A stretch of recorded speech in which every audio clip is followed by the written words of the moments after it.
O Flamengo venceu ontem o Boa Vista por 1-0. Gol do Pedro, assistência do Gabigol. Juntos os dois têm 10 gols, né? Já em 5 jogos jogados, né? Então, pelo menos um gol por jogo aí de cada um, fora as assistências, né? O Pedro tem e o Gabigol também tem assistência. Então, um ano muito bom, início de ano muito bom deles, mas o time parece que não agrada, né? O time parece que não deslancha, né? Ontem teve mais um jogo, era um jogo que basicamente seria da forma como a gente viu, né? Um ataque contra a defesa ali, o Flamengo atacando muito mais tempo com a bola.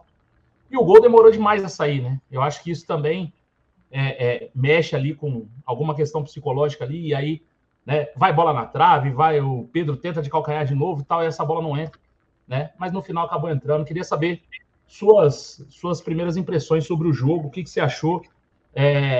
Estamos mal fisicamente mesmo. Assim, o meu relato de Brasília é que o time do Flamengo estava abaixo fisicamente do que o time do Palmeiras, né? E essa é uma questão que me preocupou muito. Além disso, a parte tática, né? Eu falei muito disso na última live que a gente fez. Tava eu, o Alan e o Cleito. Foi na terça, Alan. Foi um dia antes do jogo.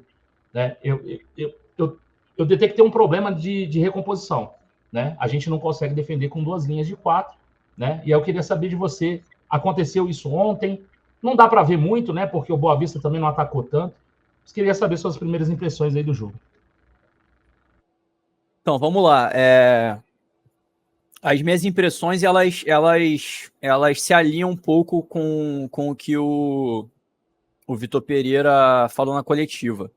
A gente percebeu o Flamengo tentando acelerar o jogo muito rapidamente ali no início do jogo. Eu acho que isso passa um pouco pela ansiedade de querer fazer uma boa partida após uma perda de campeonato. De campeonato não, né? Já da perda de uma taça com o nosso contra o nosso principal rival, que é o Palmeiras. Então deu para perceber que houve ali uma certa ansiedade por parte dos jogadores. E isso acaba afetando o jogador, né? Porque o jogador, isso certamente contamina a tomada de decisão do jogador. Enfim, a gente percebe também que isso é um vício do Flamengo, cara. De algum tempo a gente já percebe isso. Que é o Flamengo sempre quer tirar nota 11, quando às vezes dá para você arriscar um chute de fora da área, contar com o erro do adversário. Eu acho que o Flamengo tem que começar a explorar isso um pouco mais. No jogo de ontem até tivemos algumas finalizações de média distância ali, teve uma bola na trave do Gerson e tudo mais, mas de fato é perceptível que há um preparo insuficiente para um Mundial de Clubes.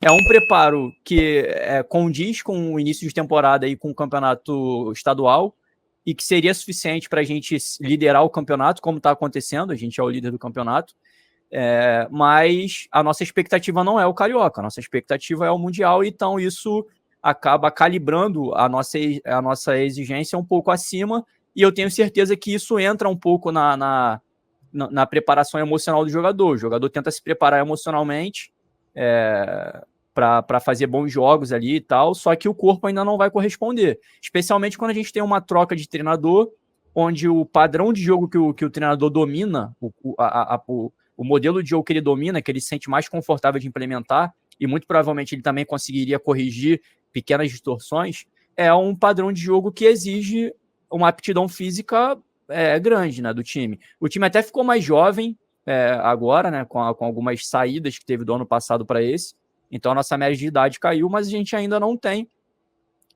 consistência física para conseguir cobrir os espaços que naturalmente vão surgir nesse período de adaptação.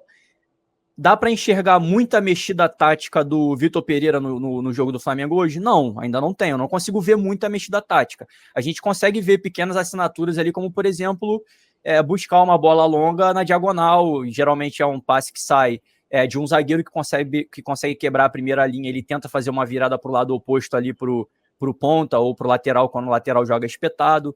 Quando o Felipe Luiz joga, isso é menos comum, mas isso também aconteceu num jogo que ele aproveitou a profundidade, então a gente consegue ver isso acontecendo algumas vezes. A precisão desses lances inicialmente não vai ser tão boa, e é um tipo de lance que gera algum desgaste, porque o jogador vai tentar correr atrás daquela bola que foi lançada, não vai chegar, ele vai precisar recompor. E isso, a conta-gotas, ao longo da partida, vai minando aquilo que já é precário do Flamengo, que é a condição física. Então, isso a gente consegue perceber muito facilmente.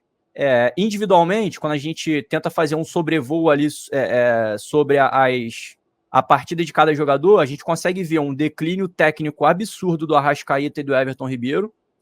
O Everton Ribeiro é um jogador que em campo erra muito passe, então assim, ele peca pelo erro, e o Arrascaeta já é o contrário, ele tem pecado pela omissão ali, a gente não consegue ver o Arrascaeta conseguir participar muito do jogo.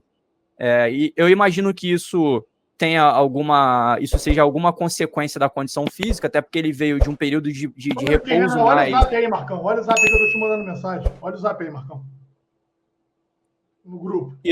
Isso provavelmente vem de uma interrupção maior que o Arrascaeta precisou ter, porque agora ele tá curado da lesão que ele tinha, né? Acho que até o Mauro César apurou isso. Então ele já está clinicamente apto, mas esse repouso que ele precisou alongar, naturalmente cobrou um pouco de condicionamento físico, e ele hoje cumpre uma função no meio de campo ali que vai demandar mais de condicionamento físico, de preparo físico. Então isso está muito nítido, isso a gente consegue ver no jogo muito facilmente. Quando que isso fica flagrante?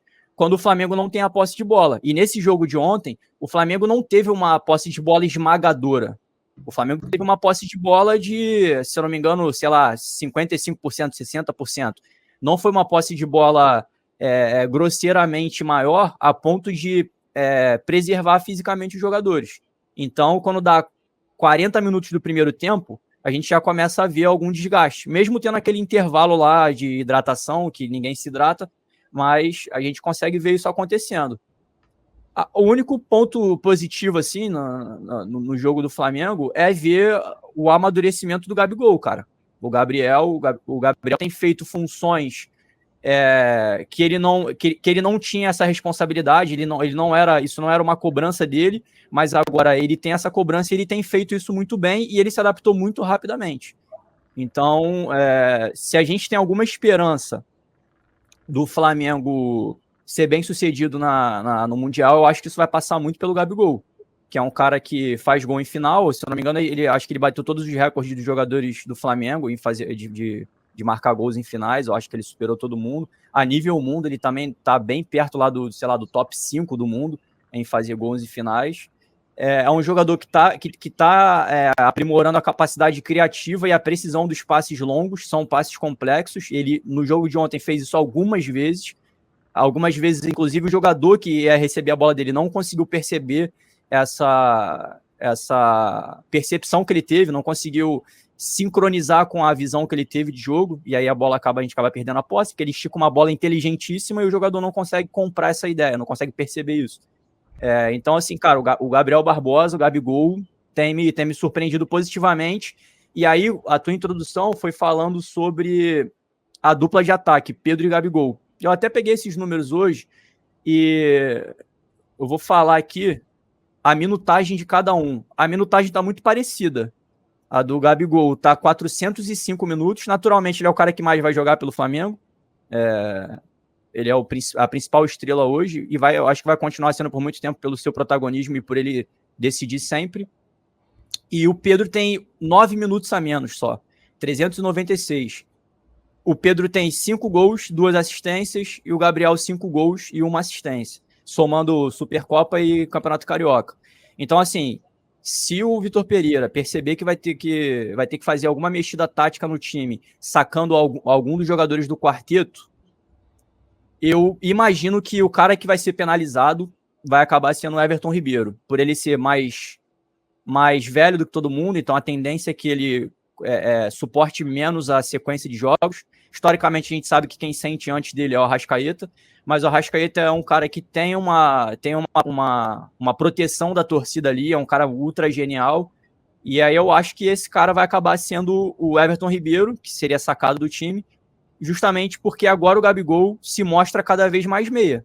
Então, se tiver que tirar ali algum dos meias para colocar um cara que jogue para aquela faixa de campo, com o pé trocado, porque o Gabigol ele ocupa mais o lado direito de ataque, embora o mapa de calor dele seja bem heterogêneo. Mas vai acabar sobrando essa conta para o Everton Ribeiro, né? Que é um jogador que demora também para voltar a ficar na ponta dos cascos, mas eu acho que a idade é o grande motivo disso. E basicamente esse foi o jogo, cara. A gente